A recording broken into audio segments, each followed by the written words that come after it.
Tony Prince William has shaved his head. I'm Tony Kornheiser. A bad call, William. The sides are the secret to the sexting. Okay, nobody's going to agree with that, but you know what? I haven't seen the picture. Maybe you No, have. I haven't. I'm sort of stunned. It sounds to me like it's buzzed. Shaved means razor on your dome. Okay? That's what it means. Okay. This guy is going to be the King of England. This is a radical thing for the King of England. So what are they going to do? They kick him out? Can I ask you a question? Because this is a new look for you. Isn't it sartorially? Ben Bradley in the Post. What about 6 o'clock at night, something like that? You know, we think really? Ben, yeah. Oh. Now it could be Sammy. Sammy Davis Jr.? No. You need a tuxedo and the bow tie open. I might do that one day. If you personally, Joey Bishop, if you bring back the Rat Pack, we get a lot more viewers. Like that. Welcome to PTI, boys and girls. In today's episode, is Tom Brady okay? Will Drew Brees stay a Saint? And is baseball about to impose a pitch clock? Hope so. But we begin today with the justice handed out by the NBA to some of the players on the Houston Rockets who were involved in that locker room breach with the Los Angeles Clippers the other night.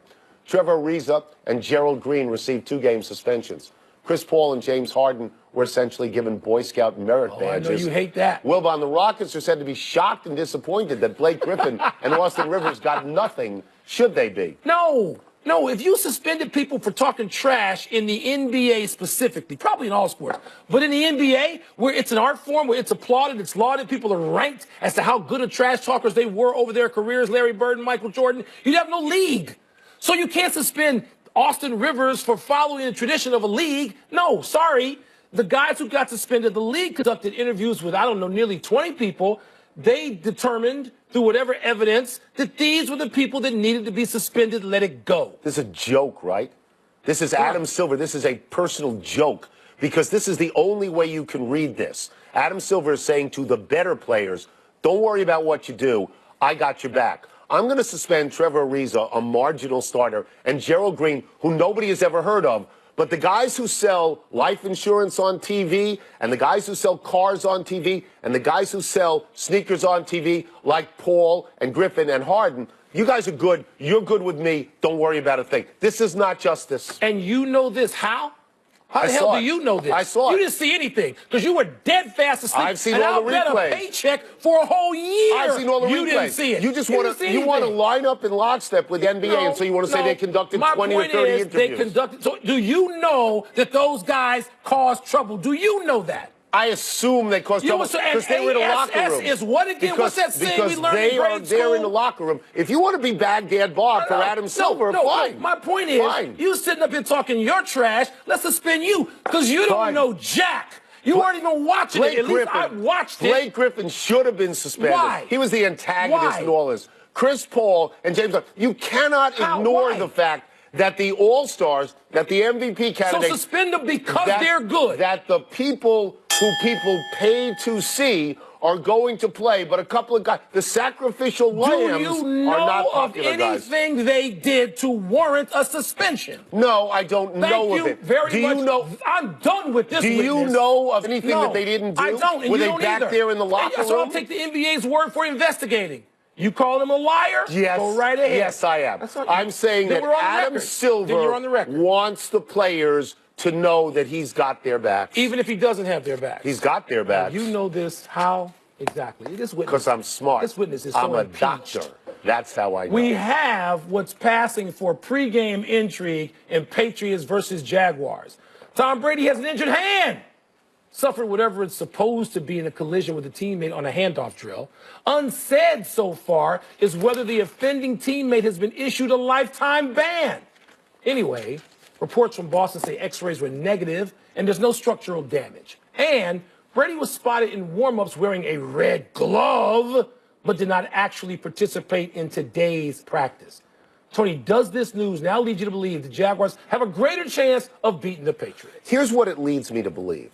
That if I were so inclined yesterday to think the Jaguars had a chance of beating the Patriots, I would feel a little bit better about my inclination that they had a chance. And if I thought it was unthinkable that the Patriots could lose this game, I would point out that this is Thursday, that he showed up in practice, that everybody's saying it's not a critical injury, and that on Sunday, unless he's Michael Jackson, he's going to have the red glove off, and he's going to be out there flinging the ball. Now, chimp with him. Jacksonville's strength is right up the middle, sacking quarterback. Too. Right. Yeah.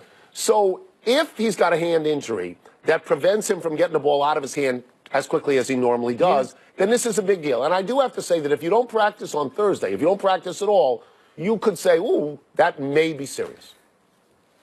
The Patriots can beat you running the ball. Yes, they can beat you with Tom Brady blowing kisses as long as he's throwing them to Gronk. 87? Yeah, you can get the ball to him. Can you get the ball 4 yards down the field? So I'm not inclined to believe Jacksonville has any chance. Will I take any chance from 2% to 10%? Okay. We have to do that. You can convince me to do that. Yeah, because if Brady actually is hurt, and if you can get to that hand and sort of mangle him or step on him or do whatever you do, and then you know what he won't be able to do? He'll have to point at offending teammates with his left hand. He won't be able to scream with his right hand and point to the people who aren't blocking for him. But I still believe the Patriots will crush them. So what I love about this story is it speaks to two things that are important. It speaks to the mysticism of the Patriots, which Belichick has cultivated over a long period of time. And it speaks to the mythic quality of Tom Brady. You know, actually somebody in this building earlier today said to me, well, what if it's like JPP, Jason, right? Oh, yeah. Pierre-Paul, and half his hand was blown off in a firecracker incident. And I said, I think we would know that. I don't think that would be hidden. The Patriots wouldn't tell you. But I think somebody would know. I think that would be tweeted out. Drew Brees' contract is up, and the New Orleans Saints cannot apply the franchise tag to him.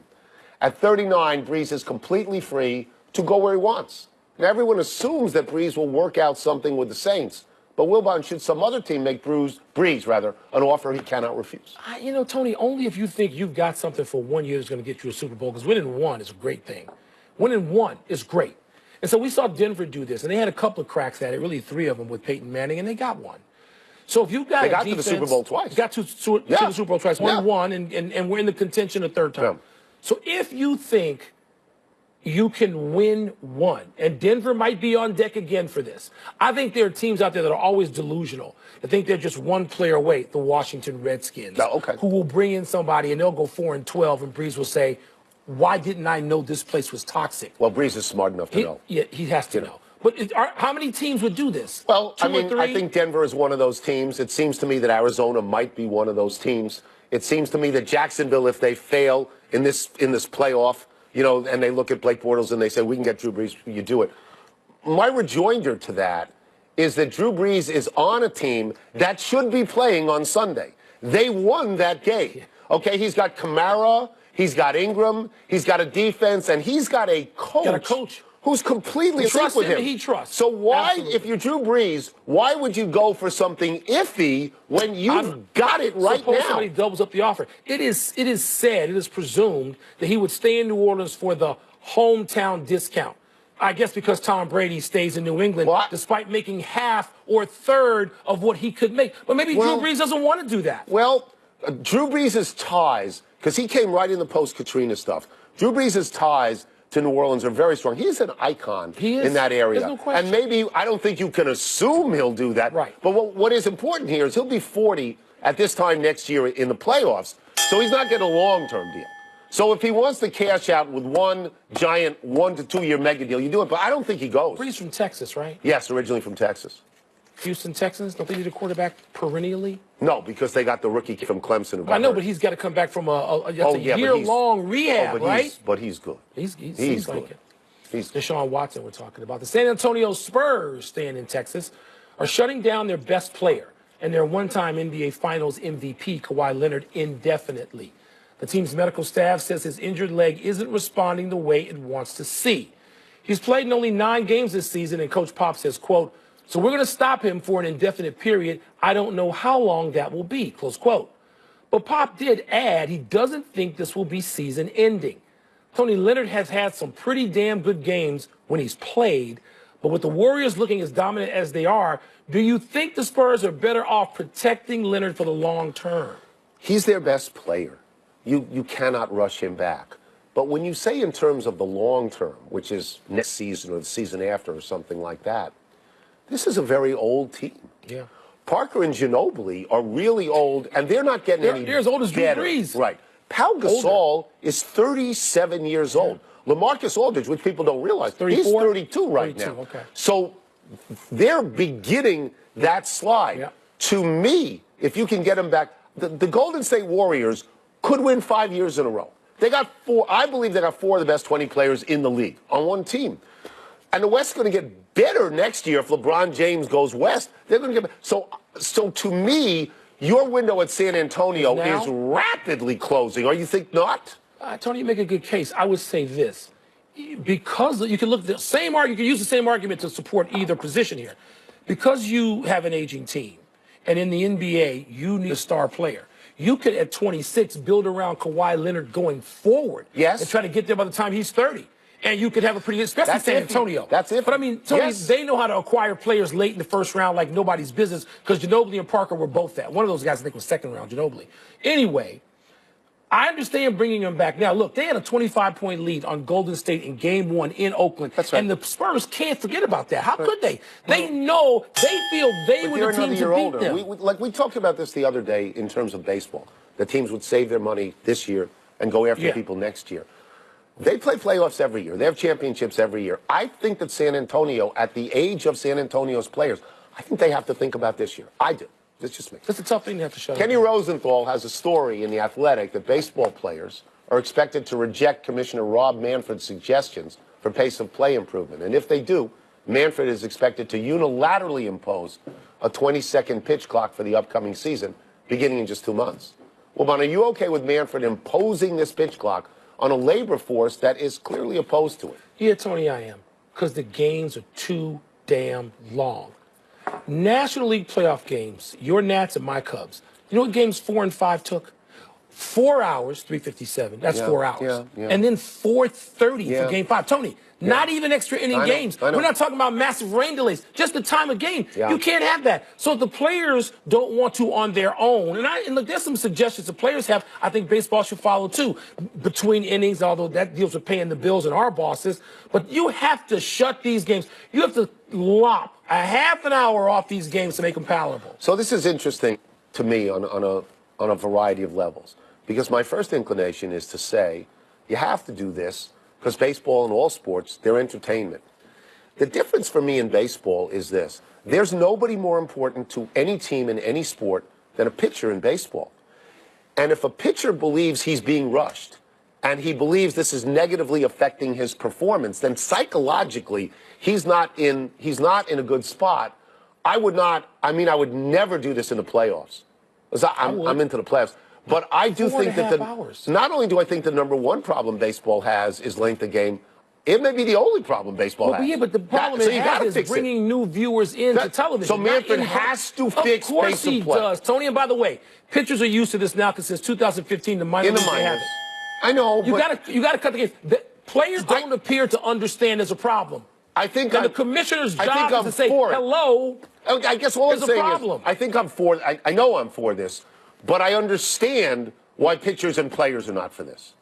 You know, because they don't look at it as entertainment the way we do. Is it not a problem? It is a problem. Let's take a break. Coming up, is Isaiah Thomas secretly sour about Paul Pierce taking away his tribute? And would the Colts be wise to give Josh McDaniels a second crack at head coaching? So I got through the A block without coughing. That's good. Yeah, but that means I'm dead in the next. I'm just dead in the next. Pardon the Interruption is brought to you by Wide Fit Footwear from Skechers. He did. One of the co-hosts on this show, hours before Jalen Rose used it on this show. I'm just saying. Did I say that? Oh, wow. Jalen Rose probably, maybe not watching you, because I heard he puts it on mute when you're on. Is that right? When I'm on. Right? Okay. All right? Then he didn't hear back to the original topic. He could have topic. read my lips. IT was revealing. Yeah. It was revealing when he said this, because the tweet was very gracious. This was basically saying, yeah, what he said. That's exactly right. But I didn't think that, It's okay. Can we all get along? Huh? You trying to further have beef? Huh? Yes, Rodney. Next. Damian Lillard should feel blank about being behind Lonzo Ball in the All-Star vote. He should feel insulted, colossally insulted, incredibly insulted. He averages 25 points a game, and he shoots 43%. Lonzo Ball averages 10 and shoots 36%. The fact that Lonzo Ball has close to 30,000 more votes than Damian Lillard speaks to two things. It speaks to big city and big mouth. And that's why that's what it's about. Lillard should feel big time. Okay. He's getting big time. That is terrible. This has to do with big baller Yes, it and does. big city LA to the south. Yes. But you don't need numbers. Damian Lillard is a much better player at this point of his life than Lonzo Ball. This is not arguable. The starters are going to be announced shortly, by the way, and neither one of these two guys are going to start. But Damian Lillard better be an all-star. Had better be. Next. Patrick Ewing should feel blank about his first season at Georgetown. He should feel strategic because he went all the way into the middle of January before it was revealed that he has a terrible team. He scheduled nobody for the first 11 games before they went into the Big East season, and he went 10-1. And then last night, and I know you were there, I was. Before you sat down, it was 31-8 Villanova. Yeah. And at one point, 88-44. But Patrick Ewing can say, hey, we're 12-6, we're good. Well, Tony, I mean, he should feel encouraged because coming into this job, I thought you were there. there. Things. I But was you there. saw that game. I didn't say from the game. Oh, okay. The question's about the season. Okay. All right. So we knew two things. Half the people didn't even think Patrick Ewing could coach, which to me was a joke that they thought that. He's had a lot of time to learn how to coach. Yes, he has put in an apprenticeship and a long one. And secondly, Tony, this is a total rebuild for Georgetown and Patrick Ewing. So the fact that they won any of those games, he was smart enough not to schedule behemoths. That is exactly Don't do right. that. That's dumb. Look Schedule what happened with nobody. Villanova. Next. Encouraged. Last one, Josh McDaniels would make for a blank head coach hire for the Colts. A dependent head coach, because you have to tell me, is Andrew Luck going to be healthy and is Andrew Luck going to play? Because he is dependent on Andrew Luck. If he's got to go with Jacoby Brissett, who he coached in New England, the ceiling is not nearly as high. We bring this up because Greg Doyle ripped McDaniels to shreds in the Indianapolis Star for his work at Denver. Yeah. And at one point he likened him to Lane Kiffin, calling him, and I'm quoting here, an arrogant young punk. But other than that, welcome to Indianapolis. But you could rip Bill Belichick's work in Cleveland, even though he That's did good. make the playoffs. Yes, By the way, you know who Cleveland's last playoff victory was under? What coach, head coach? Bill Belichick. I didn't know they'd won a playoff game. Apparently, I know they won got a there playoff game. once. So Josh McDaniels would be a safe head coaching hire. You can always pick somebody from the multiple-time championship team and be okay with your bosses and with the general public in your area, with that team's nation. I hate that term. too. I really hate that term. That's it. I'm done playing doctor. Let's take one last break, but still to come, God help us, Carmelo Anthony explains why he's rediscovered the joy of basketball. Aren't you one of the heads of Bearcat Nation? I think you are. We don't have Bearcat Nation. Huge news! Mel Kiper reveals a potentially surprising top pick in his first of 84 million mock drafts. We don't have Bearcat Nation or Bobcat Nation or Binghamton Nation. This whole nation thing. I'll give you Raider, and then stop. And then stop. Till after 23rd birthday, Leonard Fournette, the rookie running back out of LSU, had a very productive year for Jacksonville. His 1,040 yards in only 13 games, 8th best in the NFL, and among rookies, only Kareem Hunt of the Chiefs gained more yards on the ground than Fournette. Really good crop of rookie running backs. Fournette, Hunt, Alvin Kamara of the Saints, Christian McCaffrey of the Panthers. And if used properly, it shows you that running backs should not be on the extinct list. Right. Use them. Right. Figure out a way to use them, some of the most athletic guys on your field. Do that. Yeah. And they did with Don't Fournette. disparage them. And McCaffrey as well. Happy anniversary, Lynn Swann. On this day 42 years ago, Swann caught 4 memorable passes from Terry Bradshaw for 161 yards and a touchdown on the way to being named MVP in the Steelers' second straight Super Bowl win. The amount of Hall of Famers from that Super Bowl team is stunning. Bradshaw, Swann, Franco Harris, John Stallworth, Mike Webster, Jack Ham, Joe Green, Mel Blount, Jack Lambert, and, of course, Chuck Noll. And you can't argue against any of them. No, you can All argue those 4 guys others. deserve to be on there. And maybe a couple of others that were left off as well. It's amazing. Stunningly great Happy team. trails to Chris Dunn's 2 front teeth. After converting a steal and dunk against the Warriors last night, the Bulls' second-year guard lost his equilibrium Turn your head. while hanging on the rim. Oh, and face planted on the hardwood floor. Dunn chipped and dislocated both his front teeth. He's probably spending today in a dentist's office. He may be, Tony. At first it said he didn't have a concussion. Now apparently they say he does. That team, the Bulls, led by Dunn, they pressed Golden State last night for the entire game. The Warriors starters are on the floor at the end. Steve Kerr had to call timeouts. Dunn is getting better and better and better every night out there. That, when he hits the ground and you watch it in slow-mo, it looks like he could be unconscious at that point. Hope he's One all right. omission, the NBA suspended Aaron Aflalo 2 games, just 2, for taking a swing the other night. That should have been 5. You're not happy with that. That should be 5. Big finish. Derrick Rose, Let's do it. probable to return Yes, sir. to the Cavs against the Magic tonight. Big deal? It is to some of us who still love Derrick Rose, Tony, and probably a big deal to that team. They could use him. Carmelo says accepting his role has made basketball fun again. Your thoughts about please. Carmelo Anthony? Spare me. Stop.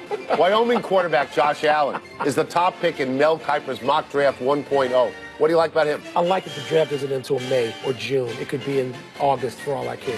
The top 2 teams in the NHL play tonight, the Golden Knights and the Ning. I know you're excited. You know, seriously, if you gave me 10 tries and you said pick the top 2 teams, You in would the have gone there. No, I wouldn't Knights have and gone the to the Ning. Lightning ever. The Lightning was in Zero the chance. Cup Finals Last one 3 years ago. T-Wolves, Rockets tonight. Who you got?